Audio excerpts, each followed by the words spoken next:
Video ਦੇਖ ਰਹੇ ਸਾਰੇ ਸਾਥੀਆਂ ਨੂੰ ਮੇਰੇ ਵੱਲੋਂ ਪਿਆਰ ਭਰੀ ਸਤਿ ਸ਼੍ਰੀ ਅਕਾਲ। ਅੱਜ ਦਾ ਇਹ ਵੀਡੀਓ ਮੈਂ ਖਾਸ ਤੌਰ ਤੇ ਲੈ ਕੇ ਆਇਆ ਪੋਲੀਟੈਕਨਿਕ ਸਟੂਡੈਂਟਸ ਦੇ ਲਈ ਜੋ ਕਾਫੀ ਕਨਫਿਊਜ਼ ਨੇ ਕਿ ਅਸੀਂ ਇਸ ਵਾਰ ਐਗਜ਼ਾਮੀਨੇਸ਼ਨ ਕਿਸ ਤਰ੍ਹਾਂ ਦੇਣੇ ਨੇ, ਆਨਲਾਈਨ ਦਈਏ ਆਫਲਾਈਨ ਦਈਏ, ਕੁਛ ਨਹੀਂ ਸਮਝ ਲੱਗਦਾ ਪਿਆ ਕਿਹੜੀ ਐਪ ਯੂਜ਼ ਕਰਨੀ ਹੈ ਕਿਹੜੀ ਨਹੀਂ ਯੂਜ਼ ਕਰਨੀ। ਟੀਚਰਸ ਵੀ ਬਹੁਤ ਗਾਈਡ ਕਰ ਰਹੇ ਆ ਬਟ ਫਿਰ ਵੀ ਕਿਤੇ ਨਾ ਕਿਤੇ ਲੈਕ ਹੈ, ਕੋਈ ਚੀਜ਼ ਸਮਝ ਸਾਨੂੰ ਨਹੀਂ ਪ੍ਰੋਪਰਲੀ ਪੱਲੇ ਪੈ ਰਹੀ। ਸੋ ਇਹ ਵੀਡੀਓ ਉਹਨਾਂ ਨੂੰ ਕਾफ़ੀ ਹੈਲਪ ਕਰੇਗੀ। ਸੋ ਆਓ ਸਮਝਦੇ ਹਾਂ। ਸੋ ਇਸ ਵਾਰ ਜੋ ਐਗਜ਼ਾਮੀਨੇਸ਼ਨ ਹੋ ਰਹੀ ਹੈ Punjab state board of technical education and industrial training ਦੇ ਵੱਲੋਂ ਉਹ ਸਾਡੇ ਕੋਲ ਬਲੈਂਡ ਮੋਡ ਦਾ ਰੂਪ ਨੂੰ ਦਿੱਤਾ ਗਿਆ, ਬਲੈਂਡ ਮੋਡ ਦਾ ਨਾਮ ਦਿੱਤਾ ਗਿਆ। ਇਹ ਐਗਜ਼ਾਮੀਨੇਸ਼ਨ ਬੋਰਡ ਵੱਲੋਂ ਦੋ ਤਰੀਕੇ ਦੇ ਨਾਲ ਕੰਡਕਟ ਕਰਾਈ ਜਾਏਗੀ, ਆਫਲਾਈਨ ਐਂਡ ਆਨਲਾਈਨ। ਆਫਲਾਈਨ ਦਾ ਮਤਲਬ ਹੈ ਕਿ ਜਿਵੇਂ ਹੁਣ ਤੱਕ ਦੇ ਅਸੀਂ ਐਗਜ਼ਾਮ ਦਿੰਦੇ ਆਏ ਹਾਂ, ਕਾਲਜ ਗਏ ਐਜ਼ ਇਟ ਇਜ਼ ਅਸੀਂ ਟਾਈਮ ਡਿਵੋਟ ਕੀਤਾ, ਉਹ ਸੀ ਸਾਡਾ ਆਫਲਾਈਨ ਸਿਸਟਮ ਕਿ ਤੁਸੀਂ ਉਸ ਤਰੀਕੇ ਦੇ ਨਾਲ ਵੀ ਐਗਜ਼ਾਮ ਦੇ ਸਕਦੇ ਹੋ। ਆਨਲਾਈਨ ਤਰੀਕਾ ਹੈ ਕਿ ਅਸੀਂ ਘਰ ਬੈਠੇ ਹੀ ਆਨਲਾਈਨ ਮੀਡੀਅਮ ਦੇ ਥਰੂ ਪੇਪਰ ਕੰਡਕਟ ਕਰਨੇ ਨੇ। ਸੋ ਆਓ ਹੁਣ ਸਮਝਦੇ ਹਾਂ ਕਿ ਆਨਲਾਈਨ ਮੀਡੀਅਮ ਦੇ ਵਿੱਚ ਅਸੀਂ ਕੀ ਕਰਨਾ, ਕਿਹੜੀ ਇੰਸਟਰਕਸ਼ਨਸ ਨੂੰ ਫੋਲੋ ਕਰਨਾ, ਕਿਵੇਂ ਕਰਨਾ ਹੈ। ਸੋ ਆਓ ਡਿਸਕਸ ਕਰਦੇ ਹਾਂ ਕਿ ਕੁਝ ਇੰਸਟਰਕਸ਼ਨਸ ਤੁਸੀਂ ਸਾਹਮਣੇ ਨੋਟਿਸ ਕਰ ਰਹੇ ਹੋ। ਇਹ ਇੰਸਟਰਕਸ਼ਨਸ ਖਾਸ ਤੌਰ ਦੇ ਉੱਤੇ ਅਸੀਂ ਤਿਆਰ ਕੀਤੀਆਂ ਨੇ R&D ਪੋਲੀਟੈਕਨਿਕ ਕਾਲਜ ਦੇ ਲਈ।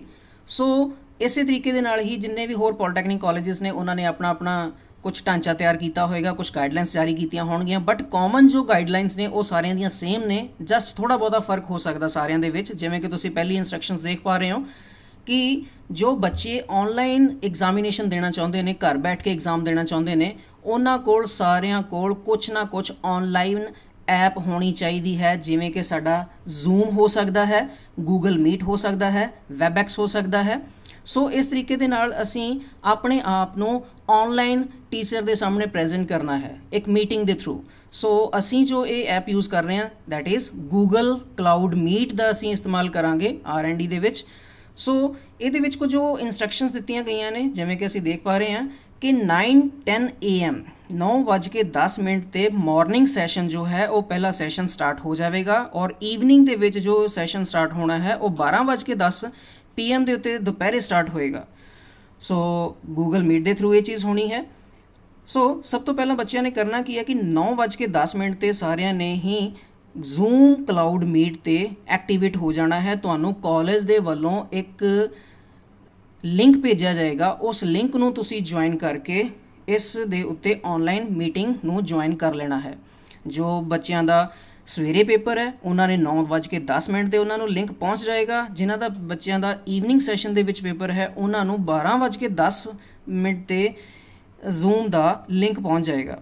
ਉਹ ਲਿੰਕ ਜੋ ਪਹੁੰਚੇਗਾ ਤੁਹਾਡੇ ਕੋਲ WhatsApp ਤੇ ਪਹੁੰਚ ਸਕਦਾ ਹੈ ਜਾਂ ਹੋਪਫੁਲੀ ਉਹ ਲਿੰਕ ਤੁਹਾਨੂੰ ਤੁਹਾਡੇ ਈਮੇਲ ਦੇ ਥਰੂ ਭੇਜਿਆ ਜਾਏਗਾ।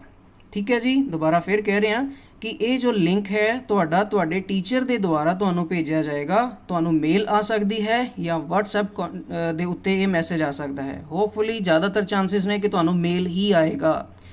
ਸੋ ਸੈਕੰਡਲੀ ਤੁਸੀਂ ਇਹ ਚੀਜ਼ ਦਾ ਖਾਸ ਤੌਰ ਤੇ ਧਿਆਨ ਦੇਣਾ ਹੈ ਕਿ ਜੋ ਤੁਹਾਡੀ ਲੋਕੇਸ਼ਨ ਹੈ, ਤੁਸੀਂ ਜਿੱਥੇ ਵੀ ਬੈਠ ਕੇ ਆਪਣਾ ਐਗਜ਼ਾਮੀਨੇਸ਼ਨ ਕੰਡਕਟ ਕਰੋਗੇ ਉਸ ਜਗ੍ਹਾ ਦੀ ਤੁਸੀਂ WhatsApp ਦੇ ਥਰੂ ਸਾਨੂੰ ਲੋਕੇਸ਼ਨ ਸ਼ੇਅਰ ਕਰਨੀ ਹੈ। ਲੋਕੇਸ਼ਨ ਸ਼ੇਅਰ ਕਰਨ ਦਾ ਮਤਲਬ ਇੱਥੇ ਇਹ ਹੈ ਕਿ ਤੁਸੀਂ ਸਾਨੂੰ ਪ੍ਰੂਫ ਕਰਨਾ ਹੈ ਕਿ ਇੱਕ ਲੋਕੇਸ਼ਨ ਤੇ ਇੱਕ ਤੋਂ ਜ਼ਿਆਦਾ ਸਟੂਡੈਂਟ ਨਹੀਂ ਬੈਠੇ। ਸੋ ਨੈਕਸਟ ਜੋ ਸਟੈਪ ਹੈ ਕਿ ਜੋ ਅਸੀਂ ਆਨਸਰ ਸ਼ੀਟਸ ਯੂਜ਼ ਕਰਨੀਆਂ ਨੇ ਉਹ ਕਿੰਨੀਆਂ ਕਰਨੀਆਂ ਨੇ, ਕਿਵੇਂ ਕਰਨੀਆਂ ਨੇ, ਕੀ ਡਾਟਾ ਅਸੀਂ ਨੋਟ ਕਰਨਾ ਉਹਦੇ ਬਾਰੇ ਡਿਸਕਸ ਕਰਦੇ ਹਾਂ। ਜਿਵੇਂ ਕਿ ਤੁਸੀਂ ਸਾਹਮਣੇ ਸਕਰੀਨ ਤੇ ਦੇਖ ਪਾ ਰਹੇ ਹੋ ਕੁਝ ਮੈਂ ਡਾਟਾ ਰਿਪਰੈਜ਼ੈਂਟ ਕੀਤਾ ਹੈ। ਜੋ ਵੀ ਤੁਹਾਡੀ ਆਨਸਰ ਸ਼ੀਟਸ ਹੋਣਗੀਆਂ ਉਸ ਦਾ ਪਹਿਲਾ ਪੇਜ, ਉਸ ਦੇ ਬਿਲਕੁਲ ਟੌਪ ਦੇ ਉੱਤੇ ਜੋ ਇੰਸਟਰਕਸ਼ਨਸ ਇੱਥੇ ਤੁਸੀਂ ਸਾਹਮਣੇ ਦੇਖ ਰਹੇ ਹੋ ਇਹ ਇੰਸਟਰਕਸ਼ਨਸ ਐਜ਼ ਇਟ ਇਜ਼ ਹੀ ਹੋਣੀਆਂ ਚਾਹੀਦੀਆਂ ਨੇ। ਰਾਈਟ ਸਾਈਡ ਟੌਪ ਦੇ ਉੱਤੇ ਤੁਹਾਡਾ ਪੇਜ ਨੰਬਰ ਹੋਏਗਾ ਕਿ ਕਿੰਨੇ ਨੰਬਰ ਪੇਜ ਤੁਸੀਂ ਇਹ ਇਸਤੇਮਾਲ ਕਰ ਰਹੇ ਹੋ। ਜਿਵੇਂ ਕਿ ਐਗਜ਼ੈਕਟਲੀ ਤੁਸੀਂ ਫਰੰਟ ਸ਼ੀਟ ਦੇਖੋਗੇ ਜਿੱਥੇ ਤੁਹਾਡਾ ਇਹ ਸਾਰਾ ਡਾਟਾ ਹੋਏਗਾ, ਇਹ ਤੁਹਾਡਾ ਆਏਗਾ ਨੰਬਰ 1। ਉਸ ਤੋਂ ਨੀਚੇ ਹੈ ਤੁਹਾਡੇ ਕੋਲ ਨੰਬਰ ਆਫ ਅਟੈਂਪਟਡ ਸ਼ੀਟਸ, ਕਿੰਨੇ ਨੰਬਰ ਆਫ ਸ਼ੀਟਸ ਤੁਸੀਂ ਯੂਜ਼ ਕੀਤੀਆਂ। ਜਿਵੇਂ ਕਿ ਬੋਰਡ ਦੀਆਂ ਇੰਸਟਰਕਸ਼ਨਸ ਨੇ ਤੁਸੀਂ A4 ਸਾਈਜ਼ ਦੀਆਂ 8 ਮੈਕਸਿਮਮ ਸ਼ੀਟਸ ਯੂਜ਼ ਕਰਨੀਆਂ ਨੇ, ਜਿਹਦੀ ਕਿ ਇੱਕ ਸਾਈਡ ਹੀ ਤੁਸੀਂ ਯੂਜ਼ ਕਰ ਸਕਦੇ ਹੋ, ਦੂਸਰੀ ਸਾਈਡ ਯੂਜ਼ ਨਹੀਂ ਕਰ ਸਕਦੇ। ਹੁਣ ਬੱਚਿਆਂ ਨੂੰ ਬਹੁਤਿਆਂ ਨੂੰ ਪਤਾ ਹੀ ਨਹੀਂ ਆ ਕਿ A4 ਸ਼ੀਟਸ ਕਿਹੜੀਆਂ ਹੁੰਦੀਆਂ ਨੇ। ਜੋ ਰਾਜੇ ਸ਼ੀਟਸ ਅਸੀਂ ਜ਼ੀਰੋਕਸ ਕਾਪੀ ਦੇ ਲਈ, ਫੋਟੋ ਕਾਪੀ ਦੇ ਲਈ ਯੂਜ਼ ਕਰਦੇ ਹਾਂ, ਸਿੰਪਲ ਪਲੇਨ ਸ਼ੀਟਸ, ਉਹ ਸ਼ੀਟਸ ਅਸੀਂ ਯੂਜ਼ ਕਰਨੀਆਂ ਨੇ। ਉਹਦੇ ਵਿੱਚ ਕੁਝ ਇਹ ਡਾਟਾ ਅਸੀਂ ਨੋਟ ਕਰਨਾ ਹੈ, ਇਸ ਨੂੰ ਮੈਮੋਰਾਈਜ਼ ਕਰ ਲਓ।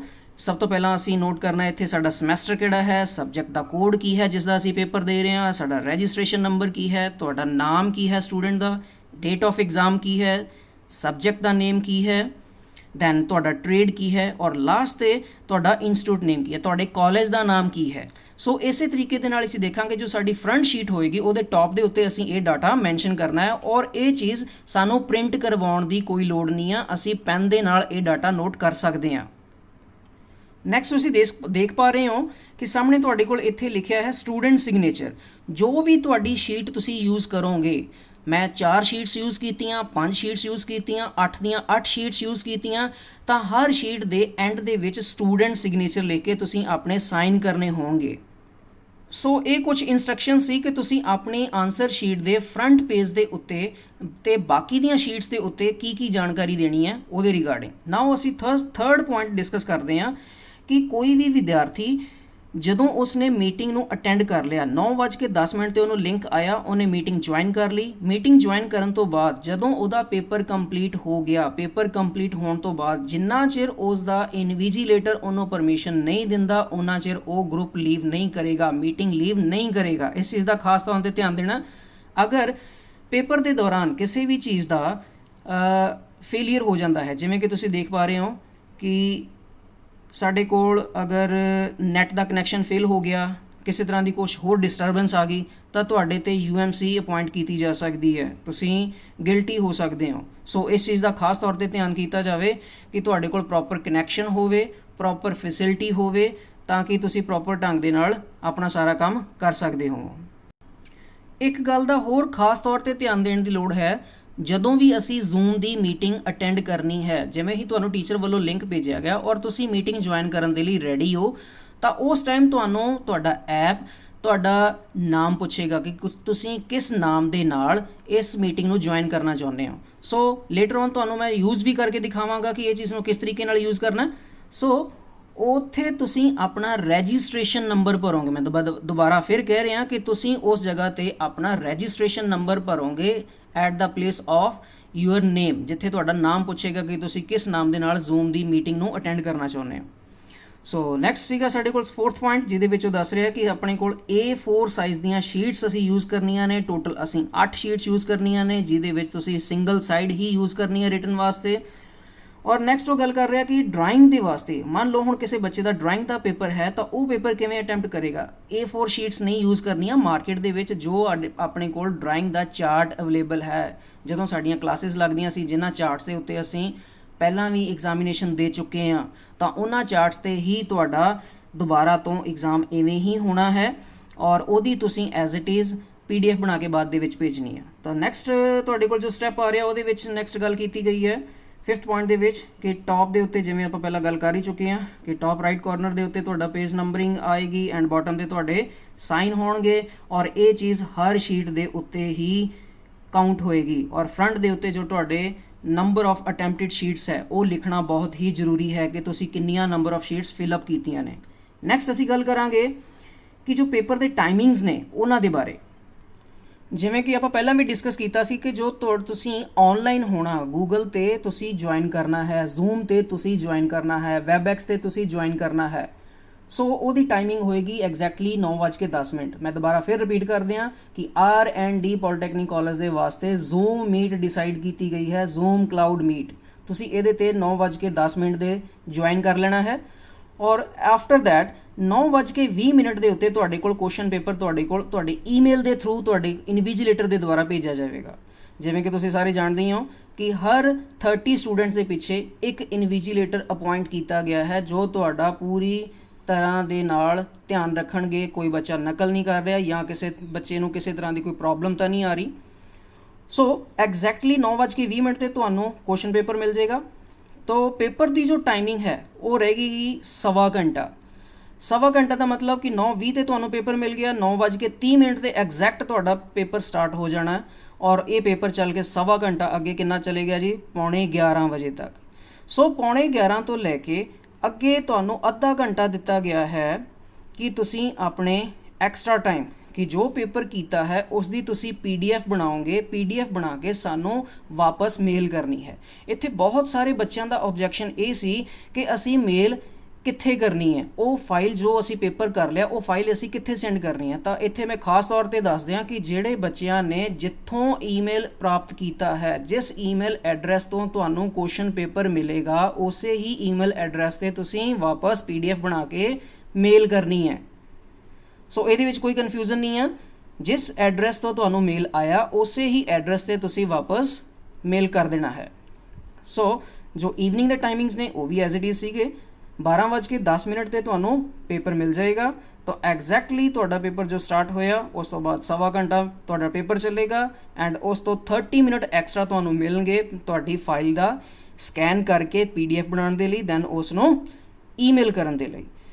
ਸੋ ਨੈਕਸਟ, ਜਿਵੇਂ ਕਿ ਅਗਲੇ ਪੁਆਇੰਟ ਦੇ ਵਿੱਚ ਵੀ ਦਿੱਤਾ ਹੋਇਆ, 30 minutes will be given to the scan and email your answer sheets in PDF format only. ਕਿ ਜੋ PDF ਤੁਸੀਂ ਭੇਜਣਾ ਹੈ, ਜੋ ਫਾਈਲ ਤੁਸੀਂ ਸਾਨੂੰ ਭੇਜਣੀ ਹੈ ਉਹ JPG ਫਾਈਲਸ ਜਾਂ ਪਿਕਚਰਸ ਦੀ ਫਾਰਮ 'ਚ ਨਾ ਹੋਵੇ, PDF ਫਾਈਲ ਫਾਰਮੈਟ ਦੇ ਵਿੱਚ ਹੋਵੇ। ਹੁਣ PDF ਫਾਈਲ ਕਿਵੇਂ ਬਣਾਉਣੀ ਹੈ ਬਹੁਤੇ ਬੱਚਿਆਂ ਨੂੰ ਨਹੀਂ ਪਤਾ। ਸੋ ਇਸ ਵੀਡੀਓ ਦੇ ਲਾਸਟ ਦੇ ਵਿੱਚ ਮੈਂ ਤੁਹਾਨੂੰ PDF ਬਣਾਉਣੀ ਵੀ ਸਿਖਾਊਂਗਾ ਔਰ ਕਿਹੜਾ ਤੁਸੀਂ ਸੌਫਟਵੇਅਰ ਯੂਜ਼ ਕਰਨਾ, ਕਿਹੜਾ ਐਪਲੀਕੇਸ਼ਨ ਤੁਸੀਂ ਯੂਜ਼ ਕਰਨੀ, ਮੈਂ ਉਹਦੇ ਬਾਰੇ ਵੀ ਡਿਸਕਸ ਕਰੂੰਗਾ। ਸੋ ਨੈਕਸਟ ਆ ਗਿਆ ਸਾਡੇ ਕੋਲ ਫਾਈਲ ਨੇਮ। ਜੋ ਅਸੀਂ PDF ਬਣਾਈ ਉਸ ਦਾ ਨੇਮ ਕੀ ਰੱਖਣਾ ਹੈ, that is very much important. ਜੋ ਤੁਹਾਡੇ ਕੋਲ ਫਾਈਲ ਬਣੇਗੀ ਉਸ ਦਾ ਸਬਜੈਕਟ ਕੁਝ ਇਸ ਤਰੀਕੇ ਦੇ ਨਾਲ ਹੋਏਗਾ। ਸਭ ਤੋਂ ਪਹਿਲਾਂ ਤੁਹਾਡੀ ਕਲਾਸ, ਅਗਰ ਤੁਸੀਂ 6th ਸਮੈਸਟਰ ਦਾ ਐਗਜ਼ਾਮ ਦੇ ਰਹੇ ਹੋ ਤਾਂ 6 ਪਹਿਲਾਂ, ਅਗਰ 5th ਸਮੈਸਟਰ ਦਾ ਐਗਜ਼ਾਮ ਦੇ ਰਹੇ ਹੋ ਤਾਂ 5 ਪਹਿਲਾਂ, ਅਗਰ ਤੁਸੀਂ ਕਿਸੇ ਵੀ ਸਮੈਸਟਰ ਦਾ ਐਗਜ਼ਾਮ ਦੇ ਰਹੇ ਹੋ ਤਾਂ ਉਹ ਡਿਜਿਟ ਅਸੀਂ ਪਹਿਲਾਂ ਲਿਖਣਾ ਹੈ।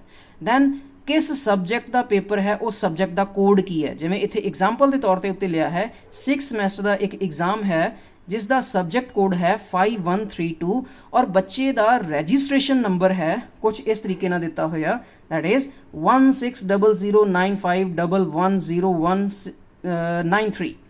ਸੋ ਇਸ ਤਰੀਕੇ ਦੇ ਨਾਲ ਜੋ ਤੁਹਾਡਾ ਫਾਈਲ ਦਾ ਨੇਮ, PDF ਫਾਈਲ ਦਾ ਜੋ ਨੇਮ ਬਣੇਗਾ ਉਹ ਕੁਝ ਇਸ ਤਰ੍ਹਾਂ ਦਾ ਹੋਏਗਾ 651321600095, ਇਸ ਤਰੀਕੇ ਨਾਲ ਸੋ ਔਨ। ਸੋ ਟੋਟਲ ਤੁਸੀਂ ਕਾਊਂਟ ਕਰਕੇ ਦੇਖੋਗੇ ਤੁਹਾਡੇ ਕੋਲ ਇੱਥੇ ਟੋਟਲ 17 ਡਿਜਿਟਸ ਮਿਲਣਗੇ, 17 ਨੰਬਰਾਂ ਦਾ ਤੁਹਾਡਾ ਫਾਈਲ ਨੇਮ ਹੋਏਗਾ। ਸੋ ਇਸ ਦੇ ਨਾਲ ਹੀ ਨੈਕਸਟ ਪੁਆਇੰਟ ਵੱਲ ਵਧਦੇ ਹਾਂ। ਨੈਕਸਟ ਤੁਹਾਡੇ ਲੋਕੇਸ਼ਨ ਦੇ ਰਿਗਾਰਡਿੰਗ ਹੈ, ਜਿੱਥੇ ਬੈਠ ਕੇ ਤੁਸੀਂ ਐਗਜ਼ਾਮ ਦੇਣਾ ਹੈ ਉਹ ਤੁਹਾਡੀ ਆਈਸੋਲੇਟਿਡ ਪਲੇਸ ਹੋਣੀ ਚਾਹੀਦੀ ਹੈ। ਕਹਿਣ ਦਾ ਮਤਲਬ ਮੈਂ ਕਿਸੇ ਰੂਮ ਦੇ ਵਿੱਚ ਬੈਠ ਗਿਆ ਔਰ ਮੈਨੂੰ ਡਿਸਟਰਬ ਕਰਨ ਵਾਲਾ ਨੇੜੇ ਤੇੜੇ ਨਹੀਂ ਹੈ, ਔਰ ਜੋ ਮੈਂ ਕੈਮਰਾ ਇੱਥੇ ਯੂਜ਼ ਕਰਨਾ ਹੈ ਜੋ ਕਿ ਮੈਨੂੰ ਅਤੇ ਮੇਰੀ ਲੋਕੇਸ਼ਨ ਨੂੰ ਡਿਸਪਲੇ ਕਰੇਗਾ ਜ਼ੂਮ ਮੀਟ ਦੇ ਉੱਤੇ। ਸੋ ਕੁਝ ਇਸ ਤਰੀਕੇ ਦੇ ਨਾਲ ਹੋਏਗਾ ਕਿ ਉਹ ਸਾਰੇ ਕਮਰੇ ਦਾ ਹੀ ਵਿਊ ਕੈਪਚਰ ਕਰ ਸਕਦਾ ਹੋਵੇ, ਮੈਕਸਿਮਮ ਵਿਊ ਕੈਪਚਰ ਕਰ ਸਕਦਾ ਹੋਵੇ ਉਸ ਰੂਮ ਦਾ, ਤਾਂ ਕਿ ਸਾਫ਼ ਤੌਰ ਦੇ ਉੱਤੇ ਟੀਚਰਸ ਨੂੰ ਪਤਾ ਲੱਗ ਸਕੇ ਕਿ ਅਸੀਂ ਇਕੱਲੇ ਬੈਠੇ ਹਾਂ ਔਰ ਕਿਸੇ ਵੀ ਤਰ੍ਹਾਂ ਦਾ ਸਾਡੇ ਕੋਲ ਨਕਲ ਦਾ ਸਮਾਨ ਨਹੀਂ ਹੈ। ਸੋ ਇਸ ਚੀਜ਼ ਨੂੰ ਪੱਕੇ ਤੌਰ ਦੇ ਉੱਤੇ ਯਕੀਨੀ ਬਣਾਇਆ ਜਾਵੇ ਕਿ ਇਹ ਚੀਜ਼ ਲਾਗੂ ਹੋਏਗੀ, ਅਦਰਵਾਈਜ਼ ਉਸ ਬੱਚੇ ਦੇ ਉੱਤੇ UMC ਬਣਾਉਣੀ ਪਏਗੀ। ਸੋ ਇਹਦੇ ਨਾਲ ਹੀ ਲਾਸਟ ਜੋ ਅਸੀਂ ਨੋਟ ਕੁਝ ਬਣਾ ਕੇ ਦਿੱਤਾ ਹੋਇਆ ਸੀਗਾ ਕਿ ਜਦੋਂ ਵੀ ਤੁਸੀਂ ਜ਼ੂਮ ਮੀਟ ਤੇ ਆਨਲਾਈਨ ਹੋਣਾ ਹੈ ਉਸ ਦਾ ਨਾਮ ਤੁਹਾਡਾ ਰਜਿਸਟ੍ਰੇਸ਼ਨ ਨੰਬਰ ਹੋਏਗਾ। ਮੈਂ ਦੁਬਾਰਾ ਫਿਰ ਕਹਿ ਦਿਆਂ ਕਿ ਜ਼ੂਮ ਮੀਟ ਤੇ ਜਦੋਂ ਤੁਸੀਂ ਆਨਲਾਈਨ ਹੋਣਾ ਹੈ ਉਸ ਜਗ੍ਹਾ ਤੇ ਤੁਹਾਡਾ ਜੋ ਨੇਮ ਹੋਏਗਾ ਫਾਈਲ ਦਾ, ਤੁਹਾਡਾ ਨਾਮ ਹੋਏਗਾ ਜ਼ੂਮ ਮੀਟ ਨੂੰ ਅਟੈਂਡ ਕਰਨ ਦਾ, ਉਹ ਤੁਹਾਡਾ ਰਜਿਸਟ੍ਰੇਸ਼ਨ ਨੰਬਰ ਹੋਏਗਾ। ਔਰ ਟਾਈਮ ਟੂ ਟਾਈਮ ਤੁਹਾਨੂੰ ਤੁਹਾਡੇ ਇਨਵੀਜੀਲੇਟਰ ਦੇ ਦੁਆਰਾ ਪੁੱਛ-ਛਾਣ ਕੀਤੀ ਜਾਏਗੀ, ਤੁਹਾਡੀ ਲੋਕੇਸ਼ਨ ਦੱਸਣ ਲਈ ਕਿਹਾ ਜਾਏਗਾ, ਦਿਖਾਉਣ ਲਈ ਚਾਰਜ ਫੇਰਾ ਕਿਹਾ ਜਾ ਸਕਦਾ ਹੈ ਔਰ ਇਸੇ ਤਰ੍ਹਾਂ ਦੇ ਨਾਲ ਹੀ ਕੁਝ ਹੋਰ ਇਨਸਟਰਕਸ਼ਨਸ ਵੀ ਦਿੱਤੀਆਂ ਜਾ ਸਕਦੀਆਂ ਨੇ ਟਾਈਮ ਟੂ ਟਾਈਮ। ਬੋਰਡ ਦੀਆਂ ਇਨਸਟਰਕਸ਼ਨਸ ਦੇ ਤੌਰ ਦੇ ਉੱਤੇ ਜਦੋਂ ਤੁਸੀਂ ਕੁਐਸਚਨ ਪੇਪਰ ਪ੍ਰਾਪਤ ਕਰ ਲਿਆ 9:20 ਦੇ ਉੱਤੇ ਮਾਰਨਿੰਗ ਸੈਸ਼ਨ 'ਚ, 12:10 ਦੇ ਉੱਤੇ ਈਵਨਿੰਗ ਸੈਸ਼ਨ ਦੇ ਵਿੱਚ, ਸੋ ਉਸ ਟਾਈਮ ਤੁਸੀਂ ਕਰਨਾ ਕੀ ਹੈ, ਉਸ ਕੁਐਸਚਨ ਪੇਪਰ ਦਾ ਪ੍ਰਿੰਟ ਆਊਟ ਲੈਣਾ ਹੈ ਥਰੂ ਪ੍ਰਿੰਟਰ। ਔਰ ਮੈਕਸਿਮਮ ਇਸ ਟਾਈਮ ਤੇ ਬੱਚੇ ਉਹ ਨੇ ਜਿਨ੍ਹਾਂ ਕੋਲ ਪ੍ਰਿੰਟਰ ਇਸ ਟਾਈਮ ਨਹੀਂ ਹੈ, ਤਾਂ ਤੁਸੀਂ ਕੀ ਕਰ ਸਕਦੇ ਹੋ, ਜਿਵੇਂ ਹੀ ਤੁਹਾਨੂੰ ਕੁਐਸਚਨ ਪੇਪਰ ਮਿਲ ਗਿਆ 9:20 ਤੇ ਤੁਸੀਂ ਆਪਣਾ ਕਾਪੀ ਪੈਨ ਚੱਕਿਆ, ਆਪਣੇ ਜਿੰਨੇ ਵੀ ਕੁਐਸਚਨ ਦਿੱਤੇ ਗਏ ਨੇ ਸਾਰਿਆਂ ਨੂੰ ਹੀ ਪੇਜ ਦੇ ਉੱਤੇ ਉਤਾਰ ਲੈਣਾ ਹੈ ਔਰ ਫੋਨ ਬੰਦ ਕਰਕੇ ਸਾਈਡ ਤੇ ਰੱਖ ਦੇਣਾ ਹੈ। ਔਰ ਖਾਸ ਤੌਰ ਤੇ ਇਸ ਚੀਜ਼ ਦਾ ਧਿਆਨ ਰੱਖਿਆ ਜਾਵੇ ਕਿ ਜੋ ਤੁਹਾਡਾ ਕੈਮਰਾ ਤੁਹਾਡੇ ਤੇ ਫੋਕਸ ਕੀਤਾ ਹੋਇਆ ਹੈ, ਜਿਸ ਦੇ ਥਰੂ ਤੁਸੀਂ ਜ਼ੂਮ ਦੇ ਨਾਲ ਟੀਚਰਸ ਦੇ ਨਾਲ ਅਟੈਚ ਹੋ ਜ਼ੂਮ ਤੋਂ, ਸੋ ਉਹ ਹਮੇਸ਼ਾ ਹੀ ਤੁਹਾਡਾ ਜਿੰਨਾ ਚਿਰ ਤੁਹਾਡਾ ਪੇਪਰ ਸ਼ੁਰੂ ਹੋਣ ਤੋਂ ਲੈ ਕੇ ਤੁਸੀਂ ਆਪਣੀ ਫਾਈਨਲ ਸ਼ੀਟ ਸਬਮਿਟ ਨਹੀਂ ਕਰ ਦਿੰਦੇ PDF ਬਣਾ ਕੇ, ਉਨੀ ਦੇਰ ਤੁਹਾਡਾ ਕੈਮਰਾ ਚੱਲਦਾ ਰਹਿਣਾ ਚਾਹੀਦਾ ਹੈ। ਸੋ ਇਸ ਚੀਜ਼ ਦਾ ਖਾਸ ਤੌਰ ਦੇ ਉੱਤੇ ਧਿਆਨ ਦਿੱਤਾ ਜਾਵੇ। ਆਓ ਹੁਣ ਦੇਖਦੇ ਹਾਂ ਕਿ ਅਸੀਂ ਕਿਸੇ ਵੀ ਫਾਈਲ ਦੀ ਸਕੈਨਿੰਗ ਕਿਸ ਤਰੀਕੇ ਦੇ ਨਾਲ ਕਰਨੀ ਹੈ, PDF ਫਾਈਲ ਅਸੀਂ ਕਿਵੇਂ ਜਨਰੇਟ ਕਰਨੀ ਆ। ਜਿਵੇਂ ਕਿ ਤੁਸੀਂ ਸਾਹਮਣੇ ਦੇਖ ਰਹੇ ਹੋ ਕਿ ਮੈਂ ਸੈੱਲਫੋਨ ਦੇ ਉੱਤੇ ਕੁਝ ਤੁਹਾਨੂੰ ਦਿਖਾ ਰਿਹਾ ਕਿ ਮੇਰੇ ਕੋਲ ਇੱਕ ਐਪ ਪਈ ਹੈ ਜਿਸ ਦਾ ਨਾਮ ਹੈ ਡੌਕ ਸਕੈਨਰ। ਤੁਸੀਂ ਪਲੇ ਸਟੋਰ ਤੇ ਜਾਓਗੇ ਤਾਂ ਤੁਹਾਡੇ ਕੋਲ ਡਾਕੂਮੈਂਟ ਸਕੈਨਰ ਨਾਮ ਦੀ ਇੱਕ ਐਪ ਪਈ ਹੈ। ਸੋ ਇਸ ਨੂੰ ਮੈਂ ਈਜ਼ੀਲੀ ਖੋਲ੍ਹ ਲਿਆ। ਸੋ ਫਾਈਲ ਹੌਲੀ ਹੌਲੀ ਓਪਨ ਹੋਈ ਤਾਂ ਤੁਸੀਂ ਦੇਖ ਰਹੇ ਹੋ ਇੱਥੇ ਸਾਡੇ ਕੋਲ ਦੋ ਤਰ੍ਹਾਂ ਦੇ ਕੁਝ ਆਪਸ਼ਨ ਨੀਚੇ ਨਜ਼ਰ ਆ ਰਹੇ ਨੇ ਕਿ ਜੋ ਫਾਈਲ ਦੀ ਅਸੀਂ PDF ਬਣਾਉਣੀ ਹੈ ਉਹ ਫਾਈਲ ਅਸੀਂ ਗੈਲਰੀ ਦੇ ਵਿੱਚੋਂ ਚੱਕਣੀ ਹੈ ਜਾਂ ਅਸੀਂ ਉਸ ਦੀ ਫੋਟੋ ਖਿੱਚਣੀ ਹੈ, ਫੋਟੋ ਕਲਿੱਕ ਕਰਨੀ ਹੈ। ਸੋ ਆਓ ਦੇਖਦੇ ਹਾਂ ਕਿ ਜੇ ਮੈਂ ਪਹਿਲਾਂ ਤੋਂ ਆਲਰੇਡੀ ਫੋਟੋਜ਼ ਖਿੱਚੀਆਂ ਹੋਈਆਂ ਨੇ ਤਾਂ ਗੈਲਰੀ ਦੇ ਵਿੱਚੋਂ ਉੱਥੋਂ ਨੂੰ ਚੱਕ ਸਕਦਾ। ਅਗਰ ਮੇਰੇ ਕੋਲ ਹੁਣ ਫੋਟੋ ਮੈਂ ਤਾਜ਼ੀ ਹੀ ਖਿੱਚਣੀ ਹੈ ਤਾਂ ਉਹਦਾ PDF ਜਨਰੇਟ ਕਰਨਾ, ਸੋ ਉਸ ਤਰੀਕੇ ਦੇ ਨਾਲ ਕਰਨਾ ਤਾਂ ਮੈਂ ਉਹ ਕਿਵੇਂ ਕਰਨਾ ਆਓ ਦੇਖਦੇ ਹਾਂ ਜੀ। ਲੈਟ ਅਸ ਸਪੋਜ਼ ਮੇਰੇ ਕੋਲ ਇੰਸਟਰਕਸ਼ਨ ਵਾਲਾ ਹੀ ਪੇਜ ਹੈ, ਮੈਂ ਇਸ ਦੀ ਕੁਝ PDF ਜਨਰੇਟ ਕਰਨੀ ਹੈ। ਸੋ ਇਹਦੇ ਲਈ ਮੈਂ ਕੀ ਕਰਾਂਗਾ, ਸੋ ਉਹਦੇ ਵਾਸਤੇ ਦੇਖਦੇ ਹਾਂ। ਮੈਂ ਐਜ਼ ਇਟ ਇਜ਼ ਕੈਮਰਾ ਵਾਲੇ ਆਪਸ਼ਨ ਤੇ ਗਿਆ, ਇਹਨੂੰ ਓਪਨ ਕੀਤਾ, ਮੇਰੇ ਕੋਲ ਕੈਮਰਾ ਓਪਨ ਹੋ ਗਿਆ। ਮੈਂ ਨਾਓ ਇਹਦੀ ਹੁਣ ਫੋਟੋ ਇੱਕ ਕਲਿੱਕ ਕਰਾਂਗਾ,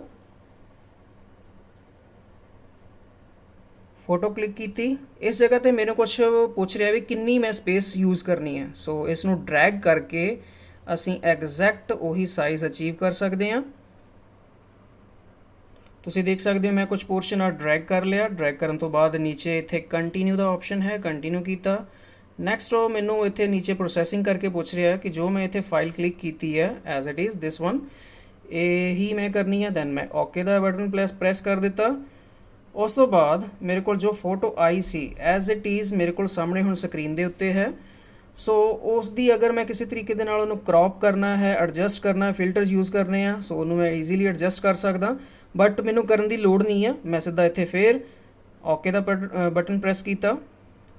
ਪਰ ਇੱਕ ਚੀਜ਼ ਦਾ ਰਾਜੇ ਸਾਰੇ ਜਾਣੇ ਬਹੁਤ ਹੀ ਖਾਸ ਧਿਆਨ ਰੱਖਿਓ ਕਿ ਜਦੋਂ ਵੀ ਅਸੀਂ PDF ਫਾਈਲ ਬਣਾਉਣੀ ਹੈ ਉਹ ਈਜ਼ੀਲੀ ਰੀਡੇਬਲ ਹੋਵੇ, ਈਜ਼ੀਲੀ ਪੜ੍ਹੀ ਜਾਂਦੀ ਹੋਵੇ। ਅਗਰ ਉਹ ਈਜ਼ੀਲੀ ਪੜ੍ਹੀ ਨਹੀਂ ਗਈ ਤਾਂ ਵੀ ਸਾਡਾ ਆਨਲਾਈਨ ਮੋਡ ਨਹੀਂ ਮੰਨਿਆ ਜਾਏਗਾ, ਉਹ ਸਾਡਾ ਕੈਂਸਲ ਹੋ ਸਕਦਾ ਹੈ, ਪੇਪਰ ਕੈਂਸਲ ਹੋ ਸਕਦਾ ਹੈ।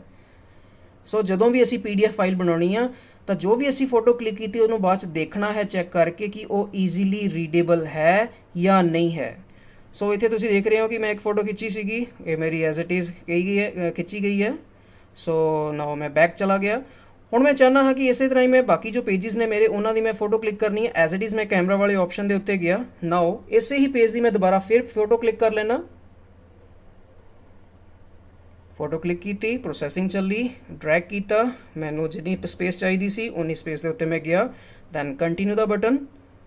ਉਸ ਤੋਂ ਬਾਅਦ ਇਹਨੇ ਕੋਈ ਪ੍ਰੋਸੈਸਿੰਗ ਕੀਤੀ ਆਪਣੀ, ਪ੍ਰੋਸੈਸਿੰਗ ਚੱਲਦੀ ਪਈ ਆ, ਓਕੇ ਹੋ ਗਈ, ਫਾਈਨ ਕੀਤਾ। ਹੁਣ ਮੈਂ ਫਾਈਲ ਚੈੱਕ ਕਰਕੇ ਦੇਖਾਂਗਾ ਕਿ ਈਜ਼ੀਲੀ ਮੇਰੇ ਕੋਲ ਰੀਡੇਬਲ ਹੈ, ਅੱਛੀ ਤਰ੍ਹਾਂ ਪੜ੍ਹੀ ਜਾ ਰਹੀ ਹੈ। ਸੋ ਫਿਰ ਉਸ ਤੋਂ ਬਾਅਦ ਮੈਂ ਕਲਿੱਕ ਕੀਤਾ ਓਕੇ ਦਾ ਬਟਨ, ਓਕੇ ਨੀਚੇ ਦਿੱਤਾ ਹੋਇਆ। ਜਿਵੇਂ ਹੀ ਓਕੇ ਦਾ ਬਟਨ ਪ੍ਰੈਸ ਕੀਤਾ ਤਾਂ ਉੱਥੇ ਇਸਨੇ ਮੈਨੂੰ ਪ੍ਰੋਸੈਸਿੰਗ ਕਰਕੇ ਦਿਖਾਤੀ, ਮੇਰੀ ਫੋਟੋ ਐਜ਼ ਇਟ ਇਜ਼ ਸਾਹਮਣੇ ਆ ਗਈ। ਦੈਨ ਫਿਰ ਬੈਕ ਦਾ ਬਟਨ। ਹੁਣ ਮੰਨ ਲਓ ਇੱਥੇ ਮੇਰੇ ਕੋਲ ਦੋ ਪੇਜਿਸ ਤਿਆਰ ਹੋ ਗਏ ਨੇ ਔਰ ਇਹਨਾਂ ਦੋ ਪੇਜਿਸ ਦੀ ਹੀ ਮੈਂ PDF ਬਣਾਉਣੀ ਹੈ। ਸੋ ਮੈਂ ਐਜ਼ ਇਟ ਇਜ਼ ਇਸ ਫਾਈਲ ਨੂੰ ਕਲਿੱਕ ਕੀਤਾ, ਇਸ ਫਾਈਲ ਨੂੰ ਕਲਿੱਕ ਕੀਤਾ। ਜਿਵੇਂ ਹੀ ਇੱਥੇ ਮੈਂ ਕਲਿੱਕ ਕਰਾਂਗਾ ਤਾਂ ਉੱਪਰ ਮੇਰੇ ਕੋਲ ਸ਼ੇਅਰ ਦਾ ਆਪਸ਼ਨ ਕੁਛ ਆ ਗਿਆ, ਸ਼ੇਅਰ ਦਾ ਆਪਸ਼ਨ ਆਇਆ, ਉਹਨੂੰ ਮੈਂ ਕਲਿੱਕ ਕੀਤਾ। ਦੈਨ ਨੈਕਸਟ ਮੈਨੂੰ ਪੁੱਛਦਾ ਪਿਆ ਕਿ ਇਸ ਨੂੰ ਮੈਂ ਕਿਸ ਤਰੀਕੇ ਦੇ ਨਾਲ ਸ਼ੇਅਰ ਕਰਨਾ ਹੈ। ਸੋ ਇੱਥੇ ਦੇਖ ਰਹੇ ਹਾਂ ਕਿ ਜਿਵੇਂ ਮੈਂ ਇਹਨਾਂ ਨੂੰ ਟਿਕ ਕੀਤਾ ਸੀ ਸ਼ੇਅਰ ਦਾ ਆਪਸ਼ਨ ਆਇਆ ਸੀ ਮੇਰੇ ਕੋਲ। ਸ਼ੇਅਰ ਦੇ ਆਪਸ਼ਨ ਦੇ ਵਿੱਚ ਮੇਰੇ ਕੋਲ ਕੁਝ ਇਸ ਤਰੀਕੇ ਨਾਲ ਪੁੱਛਦਾ ਪਿਆ ਸੀ ਕਿ ਮੈਂ ਇਸ ਫਾਈਲ ਨੂੰ ਕੀ ਕਰਨਾ ਹੈ, ਫਰਦਰ ਸ਼ੇਅਰ ਕਰਨਾ ਹੈ। ਸੋ ਅਸੀਂ ਇਹ ਚੀਜ਼ ਨਹੀਂ ਕਰਨੀ, ਅਸੀਂ ਬਣਾਉਣਾ ਸੀ ਇਹਦਾ PDF। ਸੋ ਇੱਥੇ ਸਭ ਤੋਂ ਵੱਡੀ ਮਿਸਟੇਕ ਮੈਂ ਕੀ ਕੀਤੀ ਹੈ ਜੋ ਤੁਸੀਂ ਨਹੀਂ ਕਰਨੀ, ਜਦੋਂ ਵੀ ਅਸੀਂ ਦੂਸਰੀ ਫੋਟੋ ਕਲਿੱਕ ਕਰਨੀ ਆ ਤਾਂ ਜਿੱਥੇ ਅਸੀਂ ਫਸਟ ਫੋਟੋ ਕਲਿੱਕ ਕੀਤੀ ਸੀ ਉਹੀ ਫਾਈਲ ਨੂੰ ਅਸੀਂ ਓਪਨ ਕਰਾਂਗੇ, ਉੱਥੇ ਹੀ ਨੈਕਸਟ ਫੋਟੋਜ਼ ਅਸੀਂ ਕਲਿੱਕ ਕਰਨੀਆਂ ਨੇ। ਨਾਓ ਮੈਂ ਫਸਟ ਫੋਟੋ, ਜਿਵੇਂ ਮੈਂ ਦੁਬਾਰਾ ਫਿਰ ਬੈਕ ਜਾਣਾ, ਇੱਥੇ ਮੈਂ first photo and second photo, first photo ਵਾਲੀ ਕੈਟੇਗਰੀਜ਼ ਦੇ ਵਿੱਚ ਹੀ ਗਿਆ, ਉੱਥੇ ਹੀ ਮੈਂ ਨੈਕਸਟ ਫੋਟੋ ਨੂੰ ਕਲਿੱਕ ਕਰਨੀ ਆ ਇਸ ਆਪਸ਼ਨਸ ਨੂੰ ਯੂਜ਼ ਕਰਕੇ। ਮੈਂ ਦੁਬਾਰਾ ਫਿਰ ਕਰਕੇ ਦਿਖਾ ਰਿਹਾ ਤੁਹਾਨੂੰ। ਐਜ਼ ਇਟ ਇਜ਼ ਮੈਂ ਦੁਬਾਰਾ ਫੋਟੋ ਕਲਿੱਕ ਕੀਤੀ ਐਂਡ ਮੇਰੇ ਕੋਲ ਪ੍ਰੋਸੈਸਿੰਗ ਚੱਲ ਰਹੀ ਆ। ਮੈਨੂੰ ਫਿਰ ਡਰੈਗ ਕਰਨ ਦੇ ਲਈ ਪੁੱਛ ਰਿਹਾ, ਮੈਂ ਜਲਦੀ ਕੁਝ ਪੋਰਸ਼ਨ ਹੀ ਡਰੈਗ ਕਰਾਂਗਾ, ਵੀਡੀਓ ਕਾਫੀ ਲੰਬਾ ਹੋ ਰਿਹਾ। ਸੋ ਇਸੇ ਤਰੀਕੇ ਨਾਲ ਮੈਂ ਇਸ ਨੂੰ ਡਰੈਗ ਕੀਤਾ। ਦੈਨ ਪ੍ਰੋਸੈਸਿੰਗ ਮੇਰੀ ਚੱਲਦੀ ਪਈ ਆ ਐਂਡ ਆਫਟਰ ਦੈਟ ਮੈਂ ਇਸ ਨੂੰ ਓਕੇ ਕਰਦਾ। ਓਕੇ ਕਰਨ ਤੋਂ ਬਾਅਦ ਦੈਨ ਫਾਈਨਲ ਓਕੇ, ਇਸ ਦੀ ਫਰਦਰ ਅੱਗੇ ਪ੍ਰੋਸੈਸਿੰਗ ਹੋਈ, ਉਸ ਨੂੰ ਕਲੈਰੀਫਾਈ ਕਰ ਰਿਹਾ। ਸੋ ਫਾਈਨਲ ਮੇਰੇ ਕੋਲ ਫੋਟੋ ਪਹੁੰਚ ਚੁੱਕੀ ਹੈ। ਇਹਨਾਂ ਦੋ ਫੋਟੋਜ਼ ਦਾ ਹੁਣ ਮੈਂ PDF ਬਣਾਉਣਾ। ਸੋ ਦੋਨਾਂ ਫੋਟੋਜ਼ ਨੂੰ ਮੈਂ ਜਦੋਂ ਕਲਿੱਕ ਕਰਾਂਗਾ ਤਾਂ ਤੁਸੀਂ ਉੱਪਰ ਮੇਰੇ ਕੋਲ ਸਕਰੀਨ ਤੇ ਦੇਖ ਪਾ ਰਹੇ ਹੋ कि मेरे को PDF ਦਾ ਜੋ ਆਈਕਨ ਹੈ ਉਹ ਸਾਹਮਣੇ ਨਜ਼ਰ ਆ ਰਿਹਾ। PDF ਦਾ ਜੋ ਆਈਕਨ ਸੀ ਉਹਨੂੰ ਮੈਂ ਪ੍ਰੈਸ ਕੀਤਾ। ਨੈਕਸਟ ਉਹ ਪੁੱਛ ਰਿਹਾ ਮੇਰੇ ਕੋਲ ਜੋ ਇਸਦਾ ਸਾਈਜ਼ ਹੋਏਗਾ ਉਹ ਕਿੰਨਾ ਰੱਖਣਾ ਹੈ, ਐਜ਼ ਇਟ ਇਜ਼ ਰੱਖਣਾ, ਕੰਪਰੈਸ ਕਰਨਾ, ਕਿਵੇਂ ਕਰਨਾ, ਮੈਂ ਕੋਈ ਵਾਟਰਮਾਰਕ ਯੂਜ਼ ਕਰਨਾ ਹੈ। ਇਸ ਚੀਜ਼ ਦਾ ਖਾਸ ਤੌਰ ਤੇ ਧਿਆਨ ਰੱਖਿਓ, ਕਿਸੇ ਵੀ ਤਰ੍ਹਾਂ ਦਾ ਕੋਈ ਵਾਟਰਮਾਰਕ ਯੂਜ਼ ਨਹੀਂ ਕਰਨਾ। ਔਰ ਜਿਵੇਂ ਮੈਂ ਫੋਟੋ ਖਿੱਚੀ ਹੈ ਤੁਸੀਂ ਸਾਹਮਣੇ ਦੇਖ ਪਾ ਰਹੇ ਹੋ ਕਿ ਇੱਥੇ ਮੇਰੇ ਕੋਲ ਕਾਫੀ ਪਰਛਾਵਾਂ ਪੈ ਰਿਹਾ। ਤਾਂ ਜਦੋਂ ਤੁਸੀਂ ਫੋਟੋਜ਼ ਕਲਿੱਕ ਕਰਨੀਆਂ ਨੇ ਤੁਹਾਡੇ ਵੀ ਇਸ ਤਰੀਕੇ ਦਾ ਕਿਸੇ ਤਰ੍ਹਾਂ ਦਾ ਕੋਈ ਪਰਛਾਵਾਂ, ਕਿਸੇ ਤਰ੍ਹਾਂ ਦੀ ਕੋਈ ਐਕਸਟਰਾ ਇਮੇਜ ਨਹੀਂ ਹੋਣੀ ਚਾਹੀਦੀ। ਤੁਹਾਡਾ ਟੋਟਲ ਦਾ ਟੋਟਲ ਫਾਰਮੈਟ ਰੀਡੇਬਲ ਹੋਣਾ ਚਾਹੀਦਾ ਹੈ। ਸੋ ਐਜ਼ ਇਟ ਇਜ਼ ਮੈਂ ਐਜ਼ ਇਟ ਇਜ਼ ਇਸੇ ਸਾਈਜ਼ ਦੇ ਉੱਤੇ ਹੀ ਕਲਿੱਕ ਕਰ ਦਿੱਤਾ ਔਰ ਉਸ ਤੋਂ ਬਾਅਦ ਇਸ ਨੂੰ ਸ਼ੇਅਰ ਦੇ ਆਪਸ਼ਨ ਦੇ ਉੱਤੇ ਗਿਆ। ਸ਼ੇਅਰ ਦੇ ਉੱਤੇ ਆ ਕੇ share as a PDF। So PDF ਦੀ ਤਰ੍ਹਾਂ ਮੈਂ ਜੋ PDF ਬਣਾਇਆ ਸੀ ਉਸ ਨੂੰ ਮੈਂ ਫਰਦਰ ਅੱਗੇ ਸ਼ੇਅਰ ਕਰ ਸਕਦਾ। ਈਮੇਲ ਦੇ ਥਰੂ ਕਰਨਾ ਹੈ, WhatsApp ਦੇ ਥਰੂ ਕਰਨਾ ਹੈ ਔਰ ਇਸੇ ਤਰੀਕੇ ਦੇ ਨਾਲ ਹੀ ਮੈਂ ਆਪਣਾ ਜੋ PDF ਬਣਾ ਕੇ ਅੱਗੇ ਫਰਦਰ ਸ਼ੇਅਰ ਕਰ ਸਕਦਾ। ਬਟ ਇੱਕ ਚੀਜ਼ ਦਾ ਤੁਸੀਂ ਖਾਸ ਧਿਆਨ ਦਿਓ, ਇੱਥੇ ਮੈਂ ਸਿੱਧਾ ਹੀ ਫਾਈਲ ਨੂੰ ਸ਼ੇਅਰ ਨਹੀਂ ਕਰਨਾ। ਇੱਥੇ ਮੈਂ ਪਹਿਲਾਂ ਫਾਈਲ ਨੂੰ ਸੇਵ ਕਰਨਾ ਹੈ। ਸੋ ਉਹਦੇ ਵਾਸਤੇ ਮੈਨੂੰ ਕੀ ਕਰਨਾ ਪਏਗਾ, ਮੈਂ ਇਸ ਨੂੰ ਡਰੈਗ ਕੀਤਾ, ਨੀਚੇ ਮੇਰੇ ਕੋਲ ਇੱਥੇ ਆਪਸ਼ਨ ਆ ਗਿਆ ਸੇਵ ਦਾ। ਸੋ ਮੈਂ ਇਹਨੂੰ ਸੇਵ ਦੇ ਆਪਸ਼ਨ ਨੂੰ ਕਲਿੱਕ ਕੀਤਾ। ਉੱਥੇ ਹੁਣ ਪੁੱਛਦਾ ਪਿਆ ਸੇਵ ਕਿਵੇਂ ਕਰਨੀ ਹੈ, save as image, save as PDF ਕਿਵੇਂ ਕਰਨਾ ਹੈ। ਤਾਂ ਸੇਵ ਐਜ਼ PDF ਕਰਕੇ ਮੈਂ ਇਸ ਨੂੰ ਸਿਲੈਕਟ ਕੀਤਾ। ਸਿਲੈਕਟ ਕਰਨ ਤੋਂ ਬਾਅਦ ਉਹਦਾ ਨਾਮ ਪੁੱਛਦਾ ਪਿਆ। ਸੋ ਇਸ ਜਗ੍ਹਾ ਤੇ ਹੁਣ ਤੁਸੀਂ ਇਸ ਫਾਈਲ ਦਾ ਨਾਮ ਦੇਣਾ ਹੈ, ਜਿਵੇਂ ਕਿ ਅਸੀਂ ਦੱਸਿਆ ਸੀ 17 ਡਿਜਿਟਸ ਦਾ। ਮੈਂ ਕੀ ਕੀਤਾ 6 ਮੇਰਾ ਸਮੈਸਟਰ ਹੋ ਗਿਆ। ਸਬਜੈਕਟ ਕੋਡ ਸਪੋਜ਼ ਮੇਰੇ ਕੋਲ ਸਬਜੈਕਟ ਜੋ ਕੋਡ ਹੈ ਦੈਟ ਇਜ਼ 5132 ਦੈਨ ਮੇਰਾ रजिस्ट्रेशन नंबर मेरा 12 डिजिट्स है 160064567 इस तरीके दे नाल मैं प्रेस किया तो 17 डिजिट्स मेरे को कंप्लीट हो गए। सो इसनों मैं इहदे नाल सेव कर लेना। सो ये मेरा PDF फाइल जो सी सेव हो गया। सो इस सेव्ड PDF फाइल नूं तुसीं अपने फाइल मैनेजर चों चक के अगे सेंड करोगे तो ईजिली सेंड हो जाएगा। सो आई थिंक ਤੁਸੀਂ ਚੰਗੀ ਤਰ੍ਹਾਂ ਸਮਝ ਗਏ ਹੋਵੋਗੇ ਕਿ ਤੁਸੀਂ ਇਸ ਐਪ ਦਾ ਇਸਤੇਮਾਲ ਕਿਸ ਤਰੀਕੇ ਦੇ ਨਾਲ ਕਰਨਾ ਹੈ। ਵੀਡੀਓ ਦੇ ਲਾਸਟ ਵਿੱਚ ਅਸੀਂ ਗੱਲ ਕਰਾਂਗੇ ਕਿ ਜ਼ੂਮ ਐਪ ਨੂੰ ਅਸੀਂ ਹੁਣ ਕਿਸ ਤਰੀਕੇ ਨਾਲ ਯੂਜ਼ ਕਰਨਾ ਹੈ, ਮੀਟਿੰਗ ਕਿਵੇਂ ਅਟੈਂਡ ਕਰਨੀ ਹੈ। ਸੋ ਜੋ ਵੀ ਲਿੰਕ ਤੁਹਾਡੇ ਟੀਚਰਸ ਦੇ ਦੁਆਰਾ ਤੁਹਾਨੂੰ ਈਮੇਲ ਦੇ ਥਰੂ, WhatsApp ਦੇ ਥਰੂ ਭੇਜਿਆ ਜਾਏਗਾ, ਉਸ ਲਿੰਕ ਤੇ ਤੁਸੀਂ ਡਾਇਰੈਕਟਲੀ ਕਲਿੱਕ ਕਰੋਗੇ ਤਾਂ ਤੁਸੀਂ ਸਿੱਧਾ ਹੀ ਜ਼ੂਮ ਦੀ ਮੀਟਿੰਗ ਨੂੰ ਅਟੈਂਡ ਕਰ ਲਓਗੇ। ਅਗਰ ਤੁਸੀਂ ਇਸ ਤਰੀਕੇ ਨਾਲ ਨਹੀਂ ਅਟੈਂਡ ਕਰ ਪਾ ਰਹੇ ਤਾਂ ਤੁਸੀਂ ਜ਼ੂਮ ਦਾ ਐਪ ओपन कर लेना है। तुसीं सामने देखोगे स्क्रीन पे कुछ इस तरह का नज़र आएगा। नैक्सट तुसीं ज्वाइन आ मीटिंग इस तरीके नाल देखोगे कि इस जगह ते मीटिंग का ID पूछ रहा है। जो तुहाडे टीचर के द्वारा तुहानूं लिंक भेजा जाएगा उस लिंक के उपर तुहानूं यूज़र नेम एंड उसका पासवर्ड दोनों ही चीज़ां दित्तियां जाणगियां। वो दोनों चीज़ां इत्थे असीं भरनियां ने मीटिंग ID दे विच एंड दैन यूअर पासवर्ड। और उस तो बाद असीं ज्वाइन का बटन दबांगे तो असीं सीधा ही मीटिंग नूं ज्वाइन कर